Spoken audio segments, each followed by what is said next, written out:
Bienvenidos a Javier y su arte, vuestro canal de fotografía en español. En este capítulo, apretaos bien el cinturón porque vamos a ver algo muy importante, que es la apertura del diafragma, así que dentro vídeo.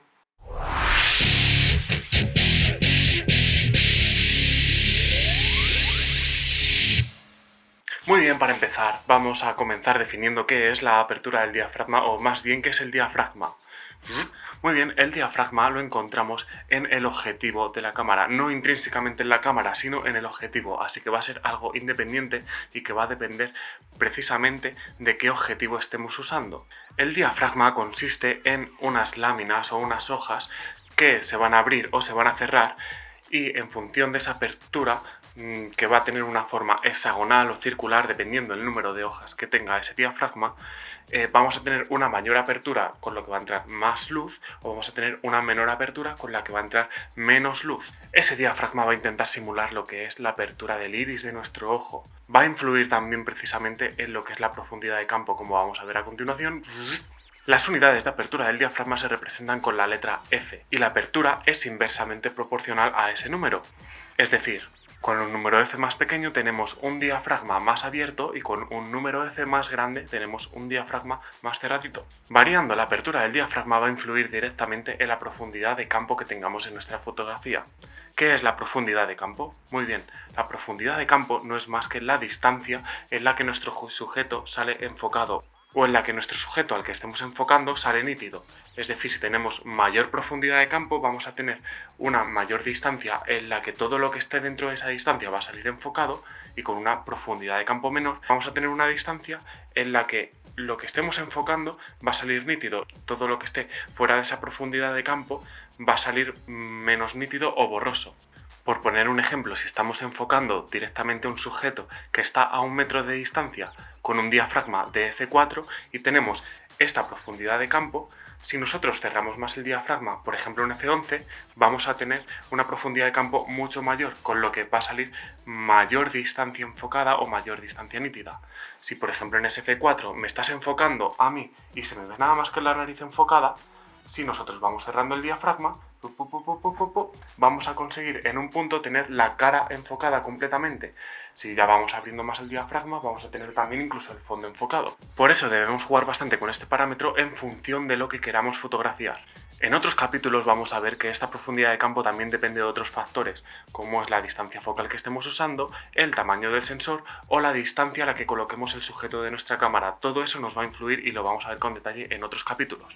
Sin desviarnos más del tema, lo que tenemos que entender ahora mismo es que con un número F más pequeño vamos a tener una mayor apertura del diafragma, es decir, vamos a dejar entrar más luz, pero vamos a tener una profundidad de campo mucho menor, mientras que a medida que vamos aumentando ese número F, es decir, a medida que vamos cerrando ese diafragma, también vamos a ir aumentando esa profundidad de campo y vamos a tener más superficie o más distancia de nuestra fotografía enfocada. Al igual que el resto de parámetros, el valor del diafragma lo vamos a modificar en pasos de luz, mitad de pasos de luz o tercios de pasos de luz. Y os voy a dejar por aquí una tabla con la que vais a poder ver cómo modificamos esos parámetros. Vais a ver que no es exactamente igual que con la velocidad de obturación. Vamos a ver que para modificar los pasos de luz en la apertura del diafragma va a ser un poquito diferente con la velocidad de obturación, donde la velocidad de obturación, si queremos aumentar un paso de luz, dividimos entre 2 la velocidad de obturación, y al contrario, si queremos disminuir un paso de luz, vamos a multiplicar por 2 la velocidad de obturación. En este caso, esa apertura del diafragma va a depender del cuadrado de la distancia, entonces no va a ser exactamente proporcional a multiplicar o dividir por 2 si queremos dejar pasar el doble de luz o la mitad de luz. Por eso os dejo la tabla por aquí y vais a ver exactamente qué valores vamos a usar, que en la práctica va a ser mucho más fácil porque como con la ruedecita frontal de nuestra cámara vamos a ir variando la apertura del diafragma, según tengamos configurado nuestra cámara, si lo tenemos configurado para que cada paso de la ruedecita sea un valor de 1/3 o un valor de 1/2 o un valor de un paso de luz, ya directamente nos va a modificar al siguiente paso de luz o al siguiente tercio de paso de luz en nuestro diafragma. Y son unos números que vamos a tener que acostumbrarnos a ello y que nos va a ser un poquito más difícil que la velocidad de obturación, pero nada, con la práctica todo se hace. En nuestro objetivo, el valor del diafragma viene indicado como 1, 2 puntos, 1,8, 1, 2 puntos, 2,8. Significa que el valor F mínimo va a ser f1,8 o f2,8. Eso si el objetivo es fijo, pero si tenemos un objetivo con apertura del diafragma variable, vamos a tener 1, 2 puntos, 4-5,6. ¿Eso qué quiere decir? Pues que con la longitud focal menor de nuestro objetivo vamos a tener una apertura de f4 y a medida que vayamos aumentando esa distancia focal de nuestro zoom del objetivo, se va a ir cerrando el diafragma y vamos a llegar con la máxima distancia focal a un f de 5,6. O lo que nos indique el objetivo de nuestra cámara. Se puede decir que un objetivo es más rápido o más luminoso cuanto menor sea ese número f del objetivo. ¿Por qué decimos que puede ser más rápido?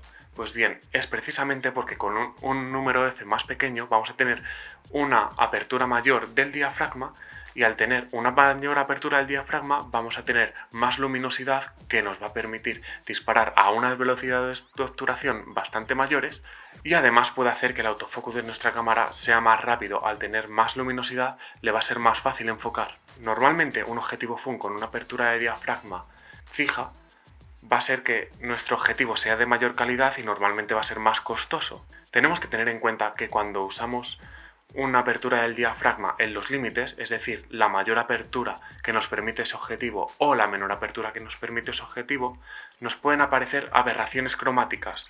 Ya veremos en detalle en otros capítulos qué son esas aberraciones cromáticas, cómo evitarlas antes de la foto y cómo disminuirlas después de la foto, pero nos tiene que quedar el concepto de que son errores en la fotografía que hace que nos aparezcan halos de colores en los bordes donde hay más contraste, que pueden ser colores verdes, colores violeta, y que es algo indeseable y que vamos a intentar evitar para tener una mayor calidad en nuestra foto. La mayoría de objetivos van a tener un punto dulce en la que vamos a obtener la mayor calidad de nuestra foto o la mayor nitidez con la menor aberración cromática y que se suele situar 2 pasos por encima de la apertura máxima del objetivo. Es decir, si tenemos un objetivo de f2.8, si aumentamos un paso de luz estaríamos en f4, si aumentamos 2 pasos de luz estaríamos en f5.6 y alrededor de esa apertura del diafragma vamos a obtener la mayor calidad de nuestro objetivo. Vamos a poner unos ejemplos de las aperturas típicas que podemos usar en diferentes condiciones o en diferentes tipos de fotografías, siempre teniendo en cuenta que no son reglas estrictas y que siempre las podemos romper dependiendo del acabado que queramos tener.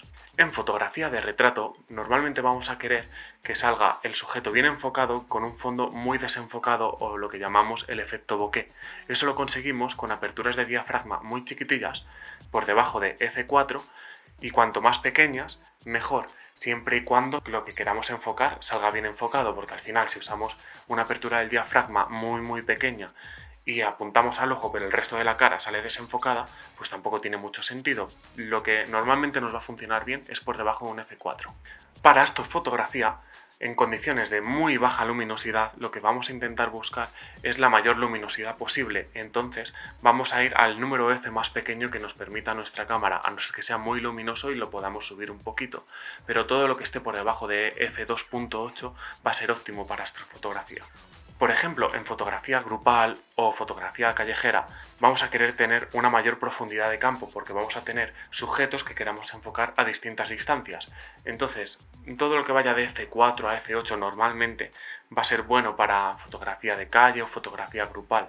Habrá veces que tengamos que cerrar más el diafragma. En fotografía de producto, que normalmente queremos tener la mayor calidad, lo que vamos a usar es el punto dulce de nuestra cámara. Por ejemplo, si estamos usando un objetivo de f2.8, vamos a usar un diafragma de f5.6 y si tenemos objetos a distintas distancias, vamos a tomar diferentes fotografías de la misma toma, pero variando la distancia de enfoque. De esa forma, luego aplicamos un apilado, lo que se llama focus stacking, para que todo lo que queramos sacar salga enfocado con distintas fotografías, pero en el resultado final veremos una sola fotografía en la que vemos todo muy bien enfocado.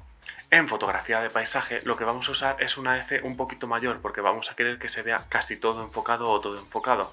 Entonces, todo lo que sea de f8 para arriba nos va a dar buen resultado, aunque en ocasiones vamos a hacer uso de la hiperfocal. La hiperfocal o el focus stacking serán conceptos que veamos en posteriores capítulos. La hiperfocal, para que nos vaya sonando, sería la distancia mínima a la que queremos enfocar un objeto para que todo lo que enfoquemos a partir de esa distancia para atrás salga enfocado. Bueno, en resumen, espero no haberme enrollado mucho. Todos estos conceptos que han surgido los vamos a ver en posteriores capítulos y sin más dilación nos vemos en el siguiente capítulo. Adiós.